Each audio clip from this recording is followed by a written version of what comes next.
Hello percussionists, my name's Brendan Thompson, and in this video we're going to be talking about embouchure and sound production for timpani and auxiliary percussion. For timpani, the best playing spot for us is going to be a couple inches from the edge of the head. So we definitely don't want to play right in the middle of the head, and we also don't want to play too close to the edge. So just a couple inches from the edge of the head is going to give us a really nice sound. The exact spot might vary depending on the size of the drum, so you'll need to do some experimenting to find that sweet spot that is going to give you the best sound. In terms of our stroke motion, I like to think of it that we need to pull the sound out of the timpani. So we definitely don't want to be banging our mallets into the drum or pressing our mallets down into the drum. We actually want to pull that sound out of the drum.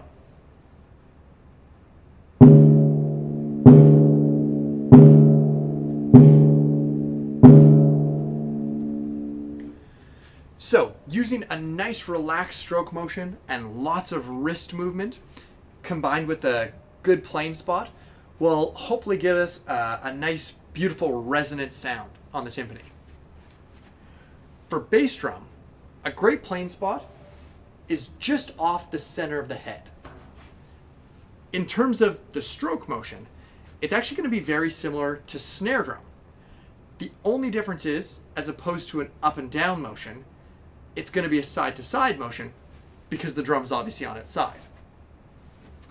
So if we find our good playing spot, we want to use lots of wrist motion, lots of wrist in our stroke.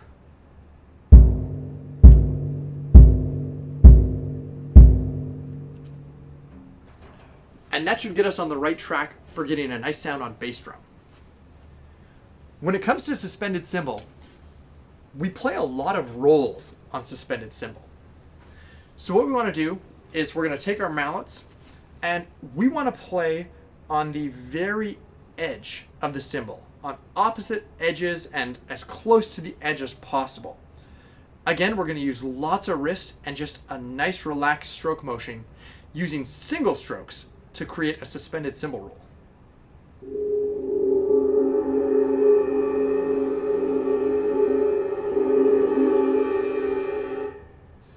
So playing on the very edge, using that relaxed motion, will give us a nice, consistent, and steady sound for our suspended cymbal rolls. When it comes to crash cymbals, I like to keep things fairly simple. So, I like to line up my cymbals parallel, angle them both, angle one a little more so it's actually kind of directing into the other cymbal, and then just clap my hands together. So, parallel, angle one a little more so it's pointing into the other cymbal, and just clap your hands. It's not a big motion, there's no big swiping or anything like that in it. It just keeps it relatively simple and allows us to get a nice clean and consistent sound on crash cymbals.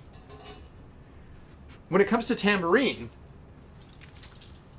for my playing hand, I like to use what I call the duck hand, because I think it kind of looks like a duck. So, for playing spot on tambourine, you want to play opposite of where you're holding it. So I'm holding the tambourine here, so I want to play over on this edge. So all I'm going to do is use that duck hand technique on that opposite edge,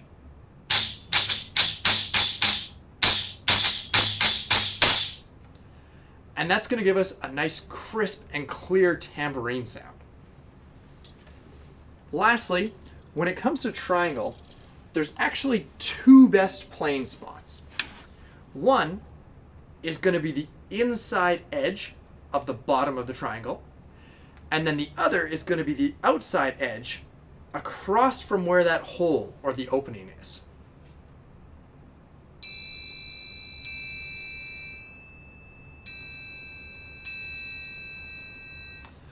Either will give you a really nice triangle sound. Hopefully with these little tips and tricks, this gets us on the right path to creating some beautiful sounds on all these instruments.